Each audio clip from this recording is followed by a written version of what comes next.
بسم اللہ الرحمن الرحیم۔ محل وقوع اور تقسیم ملکی۔ ایشیا کے شمال میں جنوب کی جانب ہندوستان سے مغرب کی طرف ایک بہت بڑا مستطیل نما جزیرہ نما نظر آتا ہے۔ اسی کو جزیرہ عرب کہتے ہیں یا ملک عرب بھی کہتے ہیں، جس کے حدود اربع یہ ہیں: مشرق میں خلیج فارس اور بحیرہ عمان، جنوب میں بحیرہ عرب یا بحیرہ ہند، مغرب میں بحیرہ کلزم اور نہر سویس، شمال میں ملک شام۔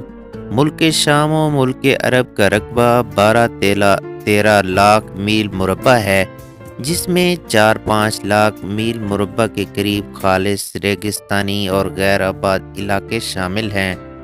سب سے مشہور ریگستان ربہ خالی کے نام سے موسوم ہے، جس کا رقبہ 2.5 لاکھ میل مربع ہے اور وسط عرب میں مائل بجنوب و مشرق واقع ہے۔ اس ریگستان عظیم کے شمال میں الحصایہ بحرین کا صوبہ ہے، جو خلیج فارس کے ساحل پر واقع ہے۔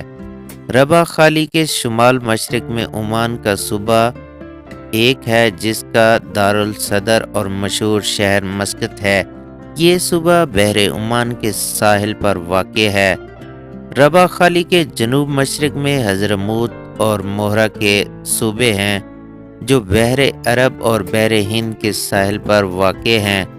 ربہ خالی کے مزید جنوب و مغرب میں یمن کا مشہور صوبہ دو ہے، جس کا سب سے مشہور شہر صنعا ہے۔ یہ صوبہ بحر ہند اور بحر کلزم کے ساحل پر واقع ہے۔ اسی میں عدن اور یدا کی بندرگاہیں ہیں۔ ربہ خالی کے مغرب اور یمن کے شمال میں نجران کا صوبہ ہے، جو بحر کلزم کے ساحل پر واقع ہے۔ ظہور اسلام کے وقت یہ صوبہ ملک عرب میں عیسائیوں کا مرکزی مقام تھا۔ ربہ خالی کے مغرب اور نجران کے شمال میں عسیر کا صوبہ ہے، جو بحر کلزم کے ساحل پر واقع ہے۔ نجران اور عسیر دونوں صوبہ یمن کے حصے سمجھے جاتے ہیں۔ عسیر کے شمال میں بحر کلزم کے ساحل پر ایک چھوٹا سا علاقہ تہامہ ہے، وہ حجاز میں شامل یعنی حجاز کا جنوبی حصہ سمجھا جاتا ہے۔ ربہ خالی کے شمال میں یہ شکل مربع نجد کا وسیع صوبہ ہے، جس کے مشرق میں صوبہ بحرین، مغرب میں صوبہ حجاز اور شمال میں صحرائے شام واقع ہے۔ نجد کے جنوبی و مشرقی حصہ کا نام یمامہ ہے۔ نجد کے مغرب اور بحیرہ کلزم کے مشرق میں صوبہ حجاز واقع ہے، جس میں مکہ، مدینہ اور جدہ و ینبوع کی بندرگاہیں واقع ہیں۔ حجاز کے شمال اور نجد کے شمال و مغرب میں ایک چھوٹا سا علاقہ خیبر ہے۔ شام، حجاز اور نجد کے مابین ایک علاقہ حجر ہے۔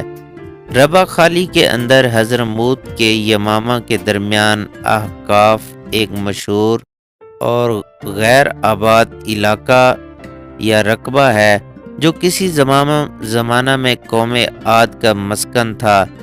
ان تمام مذکورہ بالا مقامات پر نقشہ میں نظر ڈال لینے سے ملک عرب کے صوبوں اور مشہور علاقوں کا صحیح تصور ذہن میں قائم ہو سکتا ہے۔